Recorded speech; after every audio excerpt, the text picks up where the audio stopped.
안녕하세요. 오늘은 12월 5일, 지금은 아침 6시 39분이네요.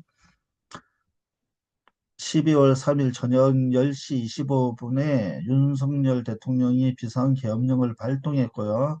그리고 난 다음에 그 새벽 1시 1분 정도에 국회가 계엄 해제를 결의했기 때문에 계엄령이 해제가 됐죠. 그 사건에 대해서 법적으로 어떻게 우리가 봐야 되는지를 TV에도 너무나도 많은 토론들이 있지만 중요한 것은 챗GPT를 통해서 챗GPT가 어떤 식으로 이야기하는지를 좀 보면서 우리가 또 법을 또 공부하고요. 앞으로 우리가 대한민국의 이 사건을 어떻게 헤쳐나갈 건가를 좀 공부했으면 좋겠습니다. 첫 번째 저희 질문은 대통령이 비상계엄령을 발동해도 국회 활동을 제한할 수 없는 것이 맞지 않냐라고 질문하니까 이게 저는 좀 제가 잘 몰라서 그런데요. 대통령이 비상계엄령을 발동할 수 있다는 건 대통령의 권한이고요. 그렇지만 그렇게 함에도 불구하고 국회가 그것을 해제할 수 있는 권한이 있는데 법적으로 대통령이 그 국회 활동을 제한할 수 없는지 저 상식적으로 없어야지 되잖아요. 국회가 계엄령을 해제할 수 있잖아요. 그래서 제한할 수 없는지 대통령은 국회 활동을 제한할 수 없는지로 하니까 맞다고. 계엄령을 발동하더라도 국회의 기능은 헌법에 보장돼야만 합니다. 그래서 뭐 또 법적인 근거를 이제 헌법 이렇게 해서 했고요. 그래서 절대로 대통령은 국회 활동을 제한할 수 없다고요. 제한하면 내란죄입니다. 그건 죄죠. 그래서 그럼 대통령이 국회가 비상계엄 해제를 막으려고 했다며 대통령이 국회가 이걸 하려고 하는 거 막으려다 불법이니까 불법이라는 겁니다. 너무나도 불법이고요. 또 제가 뭐 그러면 내란죄야 될 가능성이 있다가 내란죄가 될 가능성이 있다라고 이야기합니다. 예.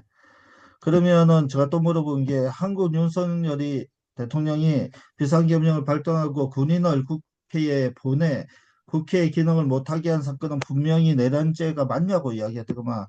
그럴 가능성이 높다라는 이야기를 합니다. 대통령이 비상계엄령을 선포하고 군을 동원해 국회 기능을 강제로 제한하거나 무기력화하려고 하는 행위는 헌법 질서를 심각하게 훼손하고 내란죄에 해당될 수 있다라고 챗GPT가 이야기를 하고 있고요. 최근에 윤석열 대통령이 비상계엄령을 선포하고 군을 파견하여 국회 기능을 제한했다는 보고가 있는데 이러한 행위는 헌법과 법률을 위반하면 내란죄가 간접될 가능성이 높다라는 이야기를 합니다.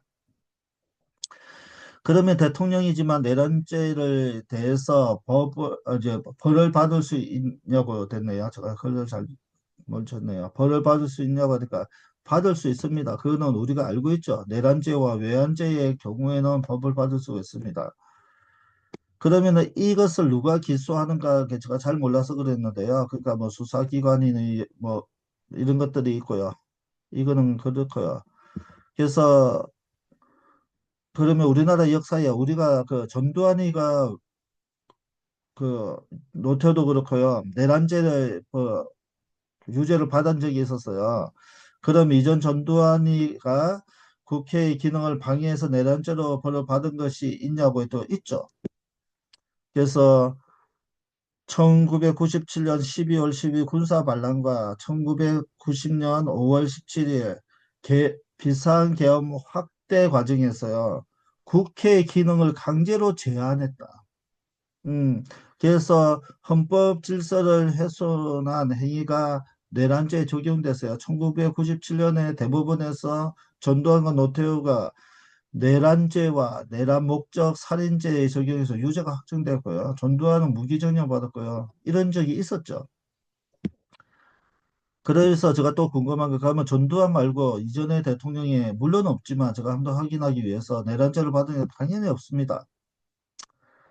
그렇지만 전두환이가 제가 날짜를 보니까 전두환이가 취임한 게 1990년 9월 1일 날 대통령 취임했기 때문에 5월 17일 그 계엄령 확대를 위해서 하고 국회를 했던 것은 대통령 신분이 아니고요. 그거는 뭔가 계엄 사령관 신분이었기 때문에 대통령으로서는 아니죠. 예, 대통령으로서 내란죄를 받은 게 아니고요. 대통령 되기 전에 했던 걸로 받았죠. 그래서 그러면 전두환은 대통령 재임 기간에 내란죄를 범한 것이 아니냐고 아니라고 됐죠. 엄밀히 말하면 대통령 재임 이전에 발생된 사건이고요. 그래서 만약 윤석열 대통령이 내란죄로 벌을 받게 되면 이제 한국 역사상 처음으로 대통령으로서 재임 기간에 내란죄를 받는 그렇죠. 그렇게 된다면 우리 한국 역사상 대통령 역사상 대통령 재임 기간에 내란죄를 처벌받는 사례가 될 것이라는 게 이겁니다. 그래서 좀 챗GPT를 사용하니까 좋은 것 같고요. 간단하게 여러분과 오늘 이걸 나누는 이유는 국민들이 국가의 주권은 국민에게 나오잖아요. 그래서 우리가 이 사실을 알고 또 뉴스도 봐야 되고요. 그 어정쩡한 정치 사기꾼들의 이야기에 농락돼서는 안 될 것 같고요. 이것을 통해서 우리가 직시하고 앞으로 우리가 우리 국가를 위해서 기도하고요. 또 어떻게 해야 되는가를 우리가 판단하면서 그래 봐야 될 것 같습니다. 오늘 또 이걸 봐주셔서 감사하고요.